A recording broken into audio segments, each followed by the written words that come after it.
Persona was released by Atlus in 1996 and was the first game in the most popular branch of the Mega 10 franchise today, Persona. It's actually the second best-selling game in the franchise if you don't count re-releases or remakes. Today I will be attempting to do both the Persona 1's routes with only the protagonist Naoya, starting off with Sebek route, and then doing the Snow Queen quest route. Now let's get into the rules. I'm only allowed to use Naoya in battle, all other party members must guard. I'm only allowed to play on the hardest difficulty, which is Expert. I'm playing on a new game save file, New Game Plus is not allowed. I'm playing the PSP remaster of the game, and finally, this video will contain spoilers for both routes of the game. So if you don't want to be spoiled, then I would recommend clicking off the video.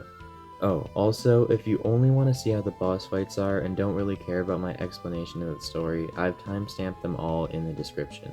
After creating a new game on Expert difficulty, we get a quote from Zhuangzi. "Once I dreamt I was a butterfly. I forgot myself and only knew my happiness as a butterfly. Soon I awoke and I was myself again. Did I dream that I was a butterfly, or do I now dream that I am a man? Yet there is a distinction between myself and the butterfly.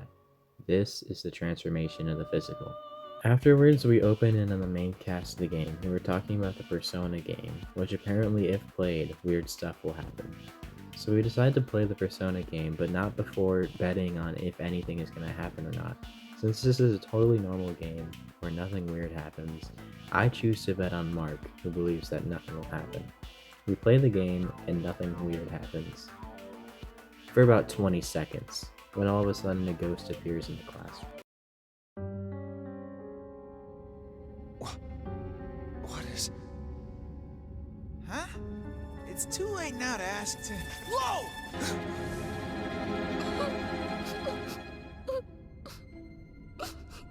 Help me. What the... Yukino!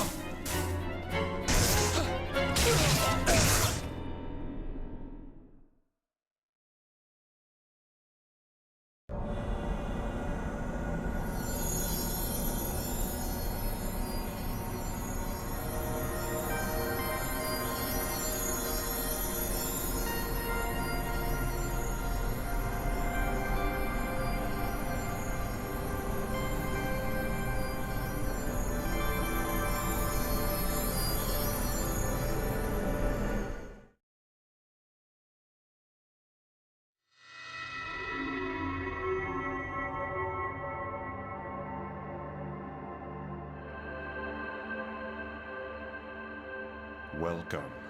It's a pleasure to meet you. I am Philemon, a dweller between consciousness and unconsciousness. And now, a simple test. Can you state your name? Since we were asked to state our name, I just go with the protagonist canon name, Naoya Todo. But for the nickname, well come on, how could I not bring back our old friend Subscribe? Also, if you like this video, maybe you can subscribe to my channel. I make Mega 10 challenge runs like this one, and I've already done one for both the Persona 2 games only using the protagonist, which I would recommend watching after this video if you like it.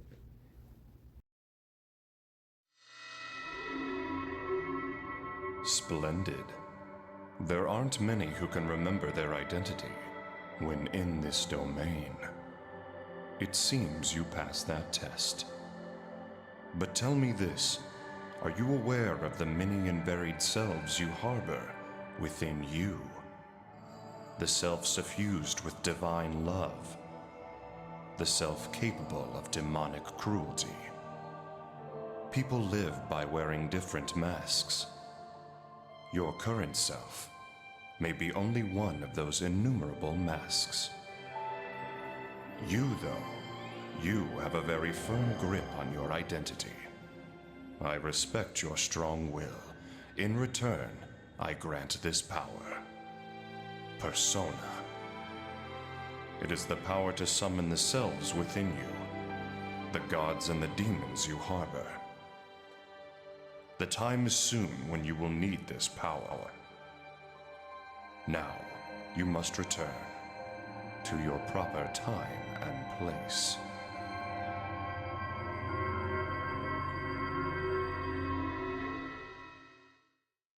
Wake wake up in the school infirmary, where we are introduced to the school's nurse along with Miss Psycho, who tells us to go to the hospital. We leave school and see Nacho's butler, who Nacho tells to leave him alone and not to follow him. Before heading to the hospital, I head to the mall to sell our party members' equipment and buy some items that'll be prepared for what's ahead. We head into the hospital and decide that while we are there, we will visit Maki, who is a sick student that goes to our school. Funnily enough, if you walk over to behind the vending machine, you can see Nacho's butler secretly watching him. We head to the 3rd floor and walk into Maki's room, where the game reveals that she's been sick for over a year. She then starts looking hurt, so we leave the room to get a doctor.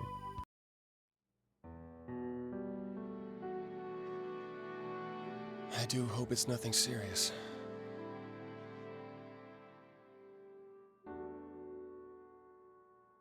Damn it.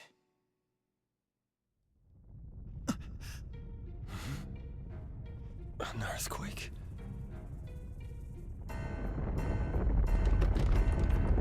Whoa, it's a big one! The hell? Hold on! It seems to have subsided. Maki! Whoa! What the hell? Where'd the room go? What? How was that? No, I was positive that was the ICU a moment ago. Huh? That scream! It came from downstairs! Let's go! We see a group of zombies who are attacking Nanjo's butler, so we all awaken to our personas to kill them. Cutscenes don't count for this challenge. It only counts when I have full control over my party. After the fight, we see that Yamaoka is severely injured and won't make it, so we ask Nanjo promise him that he will be the #1 man in the country and to carry Japan on his back. We leave the room and see that the hospital has been turned into some sort of dungeon. We then run into our first encounter of the game against some poltergeists. For those who don't know, this game's battle system is grid-based, and all moves have certain ranges on how far they can reach, including enemies' moves, so I move all my party members except for Naoya to the back, so that Naoya is taking the majority of the damage, which is how it'll be for most of this run. For this run, I'm going to do a magic build, meaning I'll be putting most of my stat points into dexterity, agility, and vitality. We make it to the lobby and see a woman who got caught under a vending machine as monsters are near us. We get the options to either help her or leave her, and I chose to help her. Before we can help, the monsters catch up to us, but Ellie comes in and defeats them in a cutscene, so it doesn't count. We learn that the school is safe, so we decide to head back there, but first we head to Elia's shrine to go get Maki's mother, where we see Philemon in butterfly form who has to talk to us.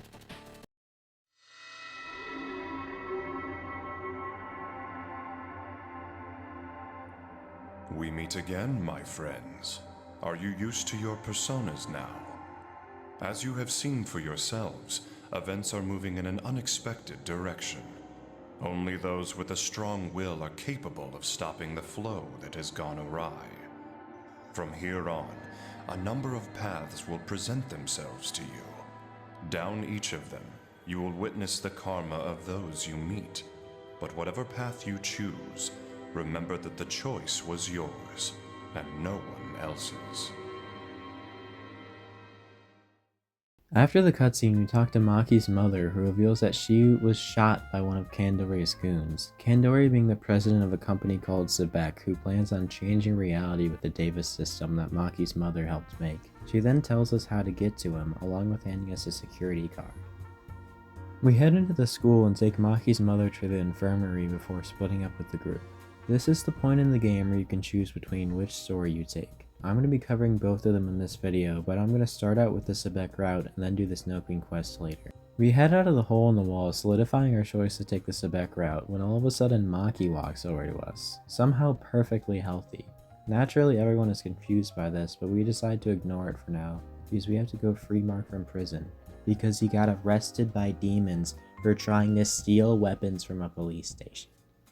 We leave the school and Maki nearly gets ambushed by a demon, but manages to defeat it due to her newfound persona. We head into the police station, but the door is locked and Nanjo and Maki can't find the key, so I find it in a container on the wall labeled with the word key and unlock the door. This dungeon isn't very big, and I only had one goal during this dungeon, which was to recruit as many demons as possible. Let me explain why. Unlike every other Persona game, the highest level demon you can recruit isn't the protagonist's level, but the party's average level, meaning the level of everyone in the party added up and then divided by the amount of members. This is a big problem since my protagonist is the one that gets all of the XP, due to the fact that the experience in this game is based on participation and not shared. So party members that don't do anything only get 10% of the XP, unless they die, which then they get none. This means that for most of the game, I'm not going to be able to recruit most demons unless I grind a lot, which I'm not going to do because it would make this video incredibly boring to watch. This is why I'm recruiting as many demons as I can now, due to the fact that the level difference isn't very high, and I can recruit most of the demons in the dungeon. We make it into the holding cell room that has Mark and Brown in it and free them before we start up a fight with some demons sent at us by 2 police people. For some reason this is another cutscene fight and not an actual boss fight. Afterwards, we let Mark and Brown join the team and head to the abandoned factory to try and sneak into the Sebek building. We make it into the abandoned factory, but before we head inside, Ayase comes over to us wanting to join the team. Since we already have 5 people, she has to leave and she isn't the happiest. We put the security card into a slot in the wall and it opens up a secret entrance into an underground passageway. In this part of the dungeon, you have to find switches that will open up the entrance to the main Sebek building. We head into the reception area and ask where Kandori is, and the lady straight up tells us, so we head to the 5th floor using the elevator, and then head back down a different set of stairs, and then up a different set of stairs back to the 5th floor, until we make it to Kandori's office. We meet Kandori for the first time, and he charges his goons on us before making his escape. For the first real boss fight of the game, this is no walk in the park. There are 5 of these guys, and they can all do pretty good damage to you. The biggest problem is determining when to attack and when to heal. I decided to alternate attacking and healing turns unless I didn't need to heal or got really low 2 turns in a row. Once the goons in black suits go down, this fight gets really easy, allowing me to finish off the last guy without a problem. Due to not having to share XP with my teammates, this fight netted me 4 level ups. After the fight, we see that Kandori has fled through a secret entrance in his office, so I activate a switch on his desk which opens up the entrance, and I go out. We make it to the basement floor, and after going through some encounters and also a dark room, we make it to where Kandori is, standing next to his Deva system. Kandori and his scientists walk in, but they start yelling out in pain once the system activates. We get the options to stop the machine and save the scientist, but let Kandori live, or to just leave the machine on. I decide to stop the machine by hitting the red button, but it doesn't work, and all of a sudden a random little girl appears and saves Kandori, along with teleporting the group away. We wake up in the old school gym, for some reason not the new one. We're in the old one from 6 months ago. Maki then runs off and we have to go after her. We find her talking to Yosuke Naito, who tells us that we're from a different world than the one we're in now. He also tells us that his girlfriend Chisato was taken by the same girl in black that took us to this reality. The walls then start shaking and we hear the voice of the girl in black who says that she took away all the school's exits and allowed demons into the school. We step outside and see that the entire layout of the school has changed, and sure enough there are demons in the school. The dungeon is pretty big, but it doesn't take too long until we make it to the courtyard.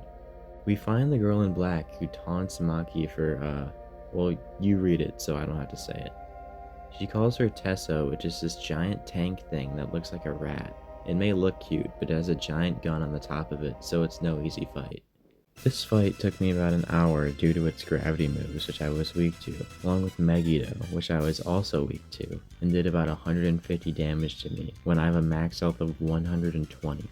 And since it moves before me at most turns, if it did that along with one of its more powerful moves, then I'm as good as dead. This guy has 1,250 health and my attacks all do about 95 damage, so if you do the math, I have to attack him 14 times to kill him, which isn't too bad, but it still took me a while. Eventually, the robot goes down, winning us the fight. After the fight, Aki, the girl in black, leaves and the school goes back to normal. Yosuke then walks in on us and tells him to meet him in the library, so we do, along with meeting Devil Boy, a student who loves the occult. He tells us that he met Philemon at the shrine, so we decide to head back to Elias' shrine to go meet him. Once we get there, Philemon greets us with the cutscene.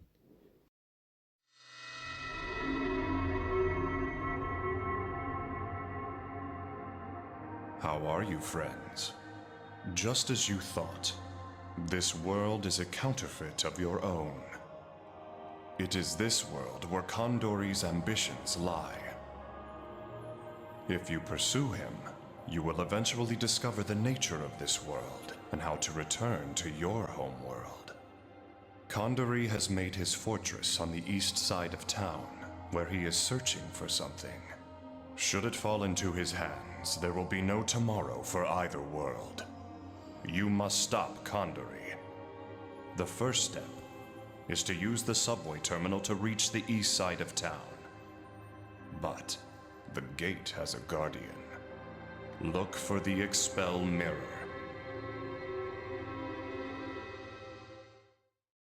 I head to the subway tunnels and make it to the room where the Guardian is, but because we don't have the Expel Mirror Philmon told us about yet, we can't get past him. I head into the Historical Society and snatch the mirror before heading back to the subway, where I face against the Guardian whose name is Yog Sohoth Jr. for some reason. I don't have much to say about this fight. It was pretty easy, but he did manage to kill me with some attacks that I was weak to. But on my second attempt, he went down, allowing us passage to the other side of the town. The first thing I did when I got into town was buy tablets from the casino. Tablets are basically one-time use spells, but they can also be given to a persona during fusion to give them the move on the tablet. These will come handy in this route and especially in the Snow Queen quest route later in the video. I walk into Peace Diner and see that everyone there is talking about the Harem Queen, who seems to have trapped everyone in the town because when we try leaving, it doesn't let us leave, saying that there's an invisible wall blocking our exit. After walking around for a bit, I find the entrance to the Kama Palace, which is our next dungeon, and a big one at that. This dungeon spans 10 basement floors, which to get to you have to take certain pitfalls. There aren't too many different ones, so it's pretty forgiving if you choose the wrong one. After a while, we make it to the Queen's chamber, where we see that the Harem Queen is a student from our school named Chisato. She can use her magical mirror in the room to make wishes in exchange for adding moles to her face. Chisato reveals that she only started dating Yosuke because she knew Maki liked him. She did this out of the jealousy she had for Maki because everyone seemed to like Maki more than they did her. After Mark tells her that her paintings suck, she forcefully teleports us back to Peace Diner, where we now have to go all the way down there again. We make it back down and she shows us Maki's paintings and asks us to compare it to her art and tell us who we think is better. I say that Maki's is better, and she gets pissed off and turns Nanjo, Brown, and Mark into stone. Aki then appears and tells her that if she beats us, then she'll turn her face back to normal. This fight is normally meant to be a 2v1, and since it's only slightly harder than normal, not much can be said about this fight. I attacked her with ice magic, which she is weak to, and she went down within a couple minutes. Aki reappears and says that she was never going to turn her face back to normal, even if she won against us, and that Kandori just saw her as a pawn who wasn't worth his time. Maki then pledges to find Aki and make her turn Chisato's face back to normal. Chisato then admits to being jealous of Maki, which is the reason why she did all of this. Yosuke then walks into the room and despite her moles still likes Chisato for who she is. The mirror then breaks and Chisato's face goes back to normal. Chisato tells us that Aki lives in a castle, so we head to our next stop, which is the Mana Castle. We find Aki there who taunts us, saying that we won't be able to stop her. She then places something onto a pedestal and retreats further into the castle. We realize that we won't be able to get in without a key shaped like half a moon. To get the key, we need to head to the Lost Forest, which is exactly what we do. The Lost Forest dungeon has lots of slip and slide floors, along with these rotating tiles that rotate you depending on what direction you stepped on them from. But it isn't a very long dungeon, so it doesn't take me very long until I get where I need to go. We see a life-size gingerbread house and decide to go into it, which is where we meet a girl in white who has the item we need.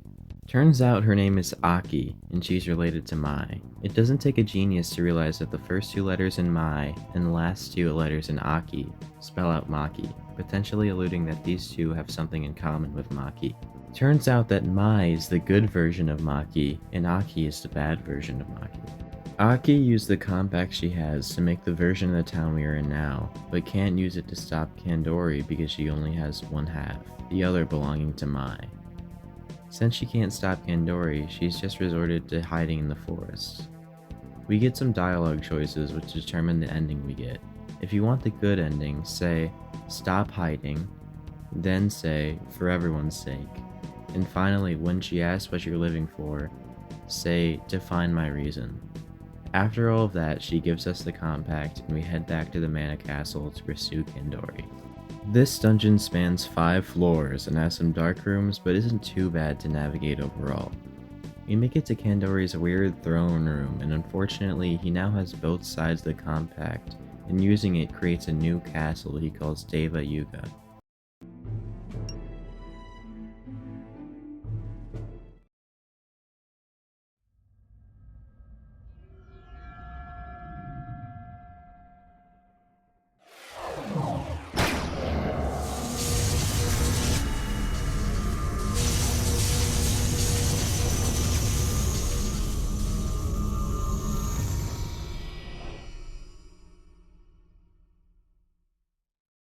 Kandori then gives us his god complex speech about how he wants to destroy mankind before leaving behind one of his minions to fight us as he takes his escape. This is Saurva, and one of the first things he does when I got into battle with him is cast a move called Arrow Volley, which did over 1000 damage to my party members in the back. Despite this, he doesn't really have any hard damage dealing moves to me, and goes down rather quick to my ice attacks, which he's weak to. Afterwards, we debate on ideas for finding a way out of this reality, and we think of heading to the Haunted Mansion, which is in the same place in this reality that the Sebek building is in the other reality. We head into the Haunted Mansion, which is a confusing dungeon at times, having a lot of dark rooms and spanning 3 floors with lots of different paths to go. But even with all that, it doesn't take very long to make it to where we need to go, which is a room where we can hear sobbing on the outside of. We enter the room and are faced with the demon Haradi, who claims to be Maki's mother, and we get the options to put our weapons down or to fight her. What you want to do in this situation is lower your weapons, because she actually is Maki's mother. She tells us that she was dreaming of looking for Maki here in the mansion, and then when she woke up, she was here. We explain the situation to her, and she stays behind in order to operate the machine, just keeping the passageway open. So in order to pursue Kandori, we leave through the passageway, leaving her behind.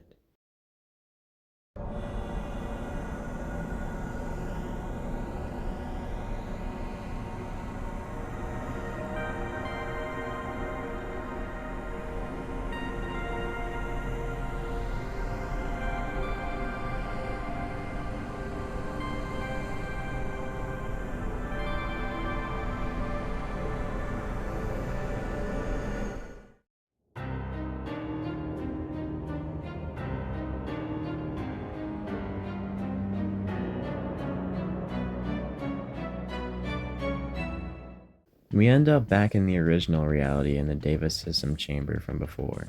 We speak to the scientist we saved earlier before Kandori appears and reveals that he brainwashed everyone into rooting for the destruction of mankind, and that all he needs to do is give an order and that everyone will fight to the death. You know how in most SMT games you can see the positives and negatives of all routes, like in SMT4's Law route, where you kill everyone in Tokyo in exchange for peace in Takata. It has its pros and cons for picking it, but it's still a reasonable choice for Flynn to have made if he was in that situation and had to pick between law, neutral, and chaos. Kandori, on the other hand, is just insane. I mean, what positives does this choice for humanity have? None.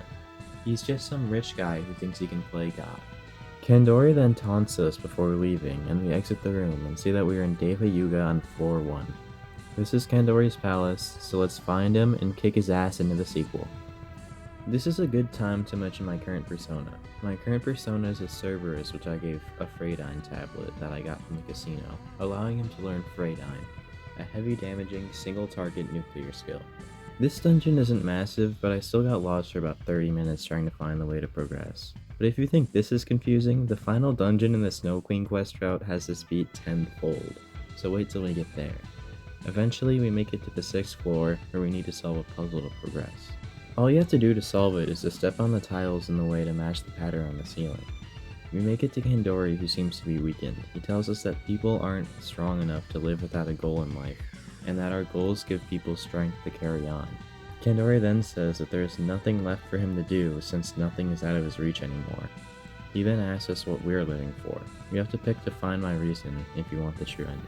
We then get into a fight with Kandori, who resists my most powerful attack, so I decide to buff my physical attack and try to shoot him to death while also debuffing his attack. My bullets were doing about 100 damage per hit, and I can hit up to 6 times, so so I pump magazine upon magazine into him until he changes into a second form, God Kandori. Unlike his last form, he is weak to my Freydine attack and is actually able to do good damage to me.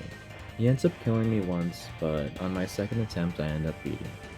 Kandori tells us that the alternate reality we got taken to was an ideal world imagined by Maki, meaning that the Maki we've been with the whole time was just the idolized version of Maki that the real one wished she could be. The creation of the alternate world was due to Maki being linked with the Deva system, allowing her to create the alternate reality inside her heart. Kandori then tells us to go find the real Maki, who was somewhere in his palace, so we head out to go look for her. We head back down to the 3rd floor and find the real Maki hooked up to a ton of machines. The alternate Maki says that she was jealous that everyone else got to live a normal life, but she was stuck in the hospital. This made her wish that the world around her was sucked up, which caused the creation of her ideal town. Ideal Maki then sends herself back into Maki's heart. Mark wants to save Maki, but Nanjo suggests that we should focus on destroying the Deva system. He then rightfully gets punched in the face. We decide to go after Maki, but then this happens.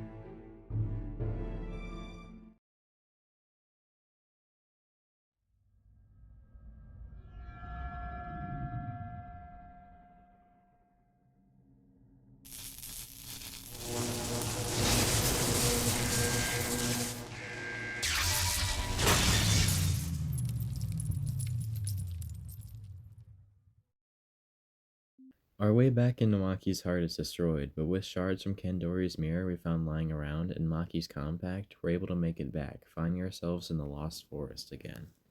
We make our way back to the gingerbread house in the Lost Forest and talk to Maki, who tells us that Pandora is trying to destroy the world inside of Maki's heart, which would kill Maki. To stop this, we need the 3rd compact, which is located further in the forest. After a bit of dungeon crawling, we find Maki further in the forest. This is the real version of Maki. She feels terrible for everything she's done, but after consoling her, she rejoins our party at the same level as Naoya. This, along with the next dungeon, will allow us to recruit a lot more demons to our party. We head back to the gingerbread house, and Maki tells us that the consciousness of the real version of Maki has the last thing we need. But to get there, we need to head to Alaya Cavern. We head into Alaya Shrine, and Philemon takes us to him again.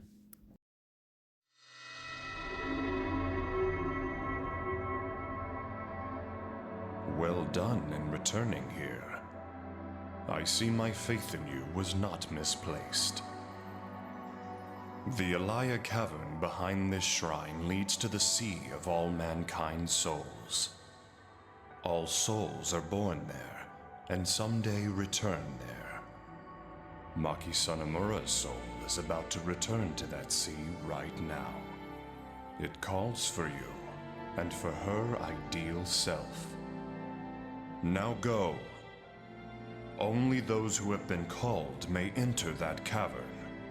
Work together to help the lost soul.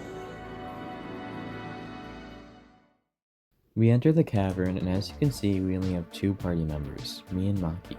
This means that our average party level is 62, allowing us to finally recruit some demons our level. After a bit of exploring, we find what seems to be a copy of ourselves playing an arcade game.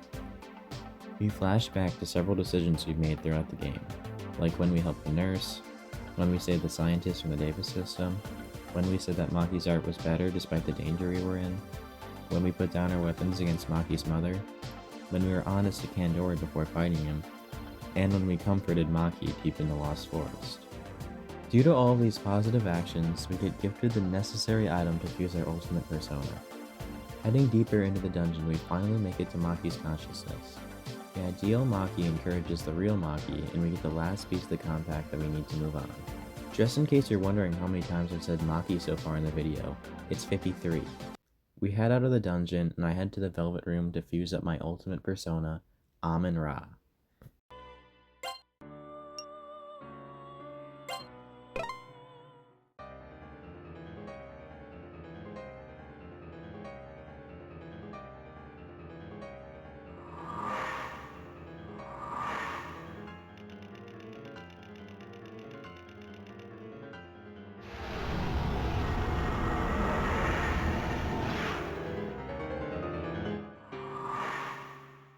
We head back to the school library and use the compact to open up the door to the final dungeon of the Sebek route, a video world.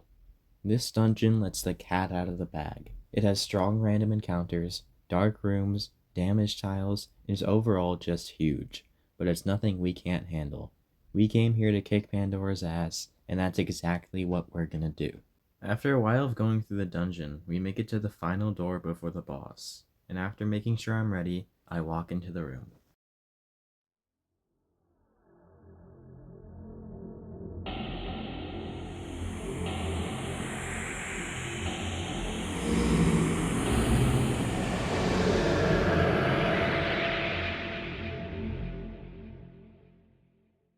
Pandora's nest contains two things, Pandora and the Deva System core.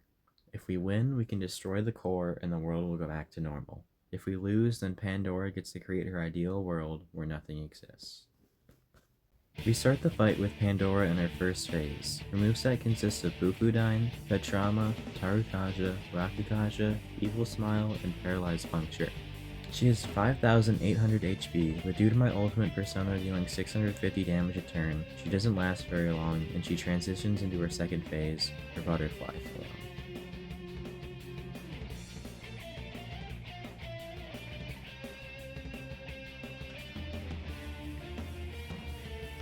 She has two different forms she can take during this phase, red hair, which is weak to physical attacks but drains most magic attacks, and blue hair, which is weak to most magic attacks but resists physical attacks.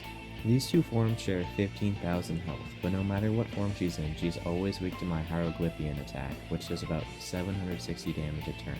Her most threatening moves are Butterfly Storm, which is a heavy non-elemental damage attack that can inflict a random illness to me, and Discover, which prevents me from healing for 3 turns. Despite all this, I would be lying if I said this fight was super hard. We deal so much damage that the fight is over with fast. Although she can still kill you if you aren't careful, though after a couple tries, she goes down. The ideal Maki knows she can't come with us back to the real world, so she teleports everyone back, but not before doing this. I'll send all of you back to the real world. 1 second.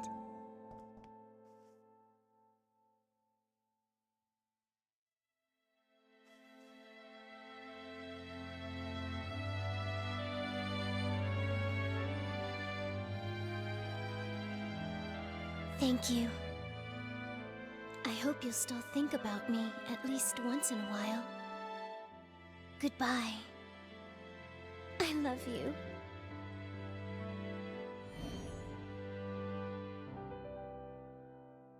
Goodbye.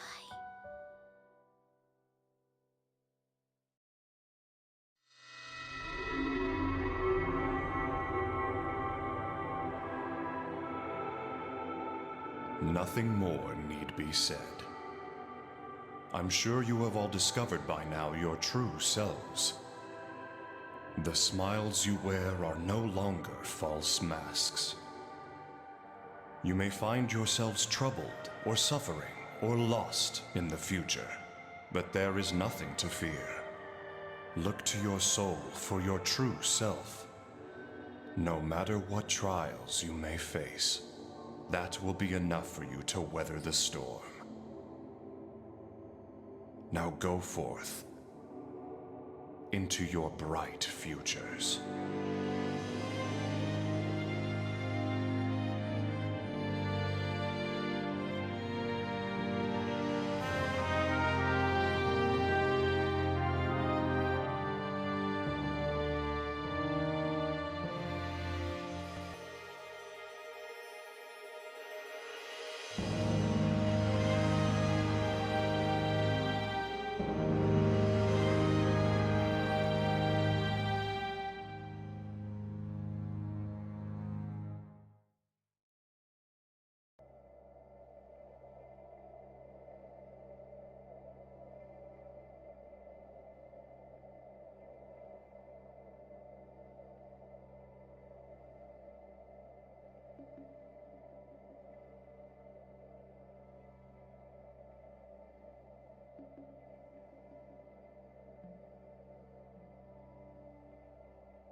Everyone meets up at Peace Diner where we plan on going to an amusement park.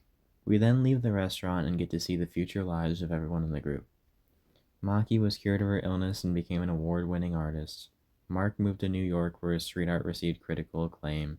Nanjo stopped Kandori once and for all, along with helping stop Tatsuzo from taking over the world.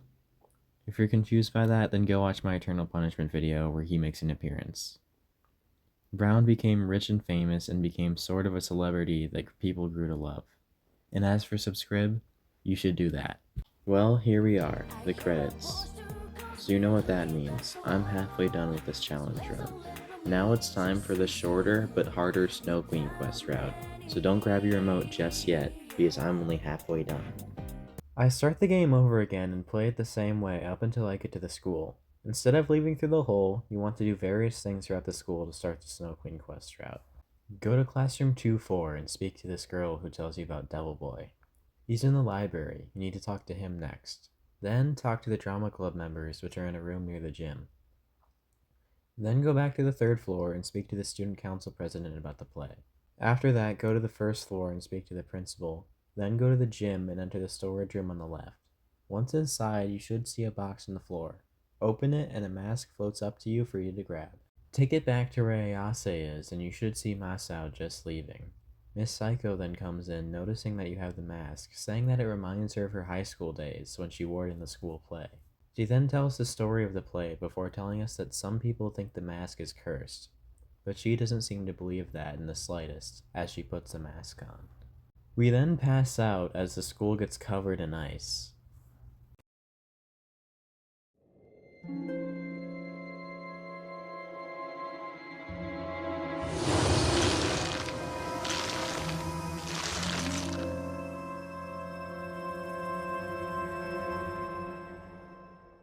We get taken to the courtyard where Miss Psycho seems to have been taken over by the mask. She reveals to us that she is the Snow Queen and plans on sending the world into eternal night, and to stop that we need to take the mask off Miss Psycho, which is easier said than done. I'll explain a bit more in a minute, but as for now, Miss Psycho is fully turned into ice. The Snow Queen explains to us that the school is now her ice castle, and there are 3 towers throughout it, each with a guardian, that if we can beat before the time runs out, she'll turn the school back to normal. She then leaves and Ayase pins the blame on us, which is honestly fair.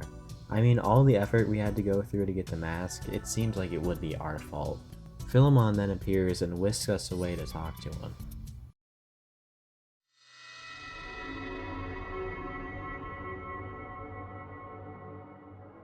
A moment, please. You are angry and frustrated, but that will not rescue your teacher. There is only one way to do that. The Demon Mirror. It can remove the source of the mask's curse. However, the Snow Queen has shattered it. The 12 shards are scattered amongst 3 towers. Take this mirror frame with you. Fit the mirror shards you find into it. If you gather enough shards to reflect your teacher, she can be saved. There isn't much time left. I pray for your success. This mirror, as explained by Philemon, is the only way to save our teacher. There are 12 shards spread throughout the towers, and we need to get at least 8 of them to get the good ending. But I'm going to get all 12 because you get a reward for doing so. More on that later. Right now, we only have Yukino and Ayase as party members and are tasked with finding 2 people. This unfortunately is required to do, even though for the sake of this challenge we can't use them. Even though we're stuck in the school, the Snow Queen was nice enough to put some shops where we can buy stuff in her castle. We meet Ellie in the library and recruit her to the team before heading to the casino and using my earnings to buy tablets, which will come in handy pretty soon. We then walk into the infirmary and recruit Nanjo, before heading to the cafeteria where Toro is hogging all the food. We learn that the reason he's so upset is because he got rejected by Ayase in an incredibly mean way, and now he's out for revenge with a persona of his own. He starts up a fight with us, and his design is definitely Mara-like. This fight is also less of a fight and is more of a cutscene, and since cutscenes don't count towards this challenge, Ayase using her persona doesn't break the rules. I then head to the fencing club room where I go to the first of the 3 towers. Hypnos Tower.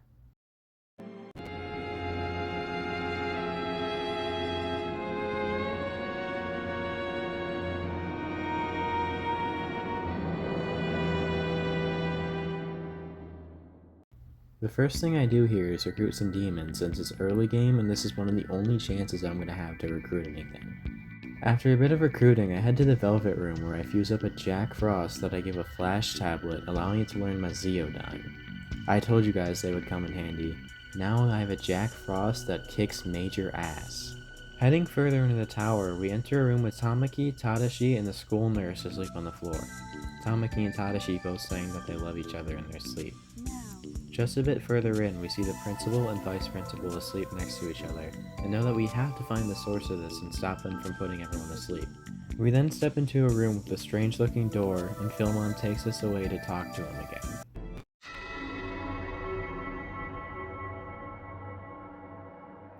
How are you doing, friends? This is a world of dreams, ruled by the persona Hypnos of this tower's master. Hypnos is currently trapping people's souls and confining them in the dream world. Thus, this is a crossroad between the dream world and reality. Either go to the dream world and awaken the people there, or continue forth and defeat Hypnos. The choice is yours. But remember, there is a limit to the time you are given. I head into the dream world to wake everyone up who was put to sleep. I was kinda nervous since this was my first time playing this route and I had no idea how forgiving the timer was. But looking back, I had nothing to worry about. The timer is extremely forgiving. We walk in on Nurse Natsumi's stream where she's asking her ex-boyfriend what he wants for dinner. She goes through the store's pre-made options that only require a microwave to make, and the boyfriend seems less than stoked about eating them. So we pinch Natsumi and she wakes up. The next dream is Tamaki and Tadashi's, where they confess their love to each other, and although this is a great dream, we do have to wake the both of them up. We then walk in on Hypnos and a girl named Kumi. It turns out Kumi has been the one that's been putting everyone to sleep, and her reason for doing that is that she believes that everyone is the most happy when they're dreaming. Kumi then shows us her backstory, which reveals that she won the role of Snow Queen in the school play, but due to her parents being super strict and making her study a lot, she doesn't have time to go to any of the rehearsals. She goes to her room where she feels like she has little to no control over her own life and choices, and that she wishes she could live in a world of her dreams. Ayase and Nanjo insult her because she didn't really try and solve anything, and that she blames all of her problems on other people.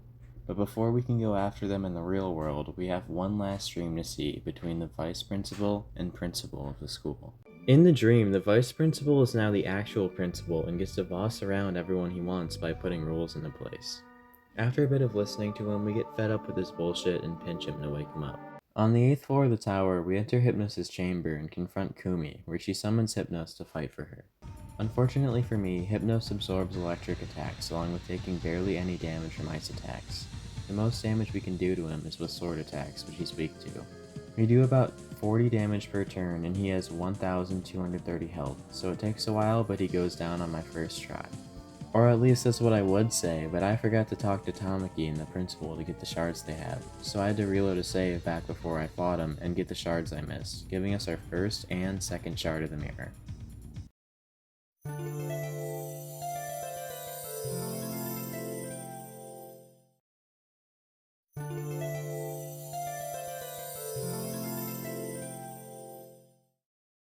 I went back to Hypnos, and this time I didn't win on my first attempt. It took me an extra 20 minutes to beat him, but eventually, for the second time, he goes down, netting us our third and final shard of Hypnos Tower.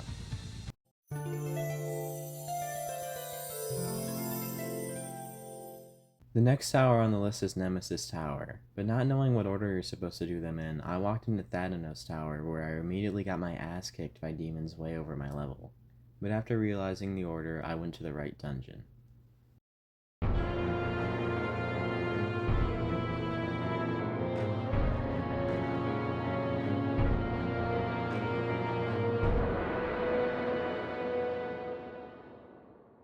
I I know you can technically do them in any order, but I didn't want to do the hardest one first because I feel like it would overlevel me and make the other towers easier, which is why I'm going from easiest to hardest. We walk into the first room of the dungeon and are greeted by Machiko, who taunts us for a bit before calling Nanjo handsome and saying that if he joins her, he will be spared. In response to this, Nanjo goes off on her, calling her repulsive in manner, appearance, and soul, and saying that he would never lower himself to her level. She then gets so confident in herself that she removes the timer from the tower so we can take as long as we want in it. We continue on with the dungeon and then walk in on this. So as you can see, Toro, who is lactose intolerant, is getting force-fed milk, and Tsumoto is being forced to do push-ups for who knows how long over what looks to be spikes. Machiko then appears and tells us that if we want to release the both of them, she has the key at the top floor of the tower, and we have to fight her for it. She also gives us the option to go for a mirror shard in the room behind her, but if we take this, we're going to be unable to get all 12 shards, for a reason that will be clear later. We make it to Nemesis' chamber and fight Machiko, and since we made it to her in less than 20 minutes, she's weaker than she would have been if we took longer. That's the reason why she disabled the timer, because she wanted us to take more time to get to her because it would make her stronger. Fighting Nemesis is harder than I thought it would be because she reflects electric attacks, which is what I mainly use. This is the second boss in a row now that has nullified electricity in some way, so I decided to go fuse up a new persona. Maziodyne Jack Frost is on the bench, and in his place is a Lilim which I gave an evil fire tablet, allowing her to learn Miragidyne. I then went back to Nemesis, and since I was doing 350 damage a hit, it didn't take long for her to go down. After we beat her, she gives us the 4th mirror shard.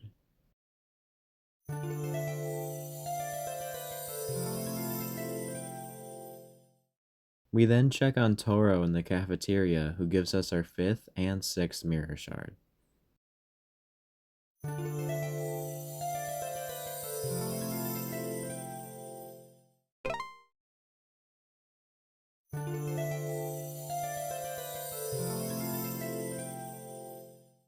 We head to the final of the 3 towers, Thanatos Tower, and see this tower's host Yuriko. Unfortunately for us, like most other bosses in this game, their ego is bigger than their health bar.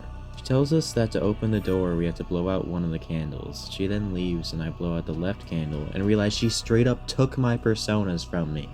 So I decided I would reload a save and blow out the other candle, because I'm not dealing with that.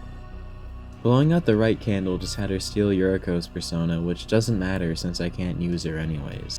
Continuing further into the dungeon, we find the entrance to Tartarus guarded by Cerberus, but after a bit of talking he allows us to enter. There are 4 mirror shards here, and I'm gonna get all of them. 3 of them are in these skull chests, and the other one you buy from Mariko for 5,000 yen. With those 4, we now have 10 of the 12 mirror shards.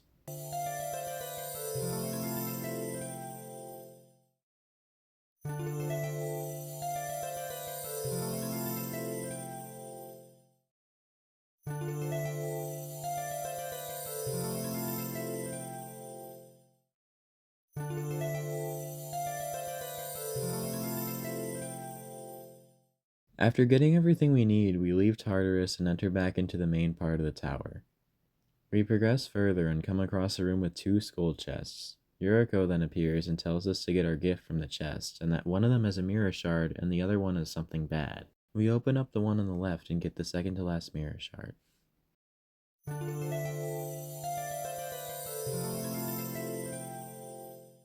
Just a bit further in is Thanatos' chamber, where Yuriko appears and asks us to die so that we can live in the tower forever, maintaining our youthful looks.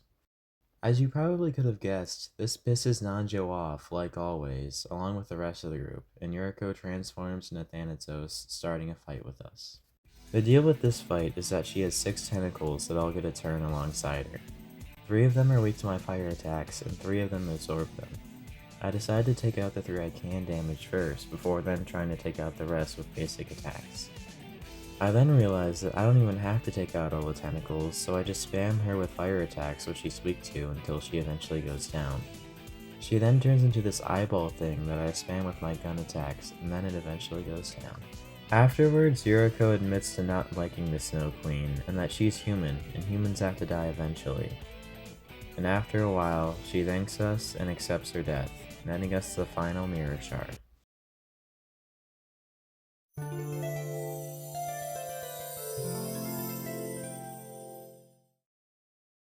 Now that we have collected all the mirror shards and have conquered all 3 towers, we head to the courtyard and use the mirror to reflect the Snow Queen, freeing Miss Psycho, but also freeing the spirit of the first person to put on the Snow Queen mask.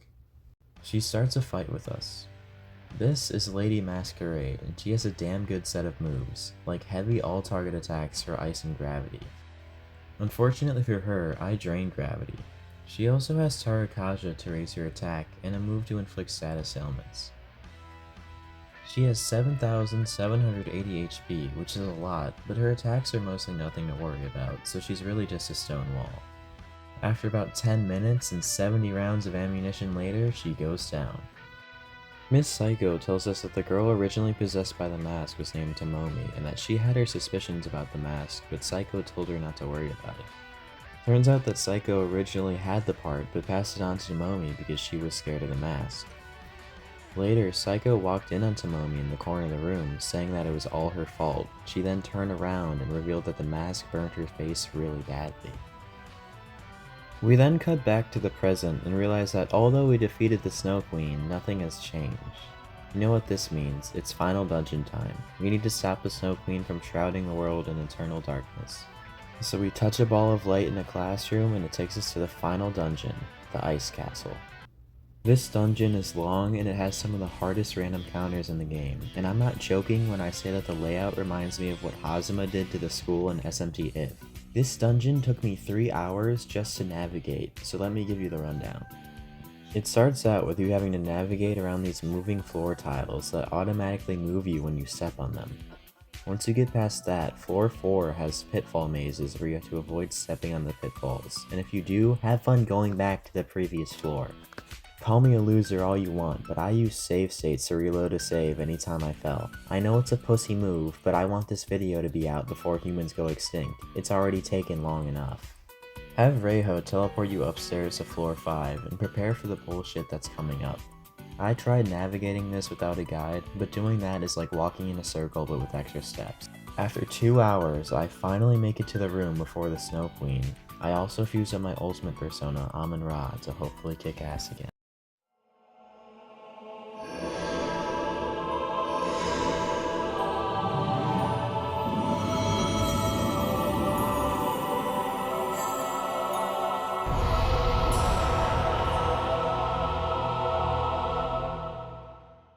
I then walk into the room and after a short conversation, she starts up the fight with us. I'm doing a lot of damage, but guess what? She ends up shocking me with Mizuyodyne, which Amon-Ra is weak to, and then finishes me off the next turn. I then try again and die again, and realize that I'm going to need to change up my strategy, so I decide to get this game's ultimate armor, which requires all 12 mirror shards, and since I got them all, that armor is ours. I then head all the way down to floor 3 and get the Spiegel armor. Would you believe me if I told you this armor is actually worse than the set I bought from the shop? I did all of that backtracking and I'm gonna have to go all the way back up there for nothing. I head back up to the Snow Queen and I decided not to change anything in my strategy and just hope she doesn't shock me. She has 15,000 health and 3 different heads that all attack differently. The central head has heavy all-target blast, ice, fire, and electric moves. The right head focuses on buffing their attack and inflicting them with status ailments. And the left head has buffs along with diorama to heal itself. My attacks did about 725 damage on average, meaning I would have to hit her 21 times to kill her. Oh, and if she uses Mascurade, she can instantly kill me with Mizuyodyne. I'm not gonna lie, so far this challenge has been pretty easy, probably the easiest one I've done on this channel, so I didn't want to grind up or change my persona at all. This is how I wanted to beat her, so I kept going attempt after attempt at her until this happened. After the fight, the school goes back to normal, and as we head out to go look for Mark and Maki, the credits roll, proving that yes, we can beat both the Persona 1's routes with only the protagonist Naoya. This run was the easiest of all the ones I've done, but that makes it easier for me to recommend it to all of you watching. If you like this game and want to add a new challenge to it, then try this for yourself. Even though it was the easiest, it still took me the longest out of all my videos to make, due to the fact that I did both routes. I actually originally planned on making 2 separate videos, but decided to mix them both into one so I could have more to talk about. If you enjoyed this video, then maybe you can subscribe. I make other content like this and don't plan on stopping now. My next videos are gonna be Mario and Luigi Dream Team, no healing or badges, and Digital Devil Saga with only starting moves. As for which of those come first, I'm not sure yet. Anyways, as always, thanks for watching, and I'll see you in my next video. Goodbye.